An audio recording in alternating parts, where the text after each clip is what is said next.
आप लोगों को ये जान करके सुखद आश्चर्य होगा कि वही श्रीमद् भगवद गीता के 700 श्लोकों का कविता में अनुवाद करने का काम गुरु गोविंद सिंह जी ने किया, गोविंद गीता के नाम से। और जब आप गुरु गोविंद सिंह जी के जीवन को देखें तो ऐसा लगता है कि गीता में जो भगवान श्री कृष्ण ने योग की व्याख्या करी है वो उनके जीवन में साक्षात देखने को मिलती है। दूसरे अध्याय में जब भगवान श्री कृष्ण कहते हैं बुद्ध युक्तो जहाती है उभे सुकृत दुष्कृते तस्माद योगा युज्वस्व योग कर्मसु कौशलम। योग कर्म का शिखर पर जाकर के उपस्थित हो जाना है। और वैसा ही जीवन गुरु गोविंद सिंह जी का था। उनके व्यक्तित्व का एक एक आयाम ऐसा लगता है जैसे हिमालय की चोटी पर जाकर के बैठ गया है। उनके विषय में बोलें तो ऐसा लगता है जैसे भगवान कृष्ण या गुरुदेव के विषय में बोल रहे हैं। 3000 के करीब पुस्तकें गुरुदेव ने लिखी, 24 गायत्री के महापुरुष चरण करे, इतना बड़ा संगठन खड़ा किया, साधक थे, संत थे, तपस्वी थे। व्यक्तित्व का हर आयाम शिखर पर था। और वैसा ही गुरु गोविंद सिंह जी के विषय में बोलते हुए लगता है।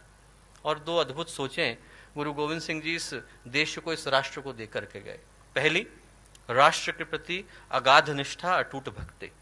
आज यदि इस देश की पश्चिमी सीमाएं इतने सारे आक्रमणों को झेलने के बाद भी बिना किसी खरोंच के खड़ी हैं दोस्तों, तो उसके लिए यहाँ की भूमि, यहाँ की मिट्टी, यहाँ की धरती, यहाँ का आकाश, यहाँ का पानी, यहाँ की वायु एक एक सिख का कर्जदार है।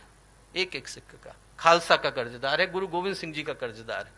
क्योंकि राष्ट्र के लिए अपने आप को बलिदान कर देना उनने अपने स्वयं के परिवार से सिखाया। 4 पुत्र थे, 2 हत हो गए, 2 को चिनवा दिया गया। एक जो पुत्र थे युद्ध में मारे गए। जो चौथे सबसे छोटे थे लौट करके घर आए। गुरु गोविंद सिंह जी ने पूछा क्यों आए? बोले प्यास लगी थी। बोले वहां मैदान में शत्रुओं का लहू बह रहा है, उसी लहू से अपनी प्यास बुझाना। वापस भेज दिया। वो भी हत हो गए। 4 पुत्र मारे गए। मां का हृदय था। मां ने पूछा क्या कर रहे हैं?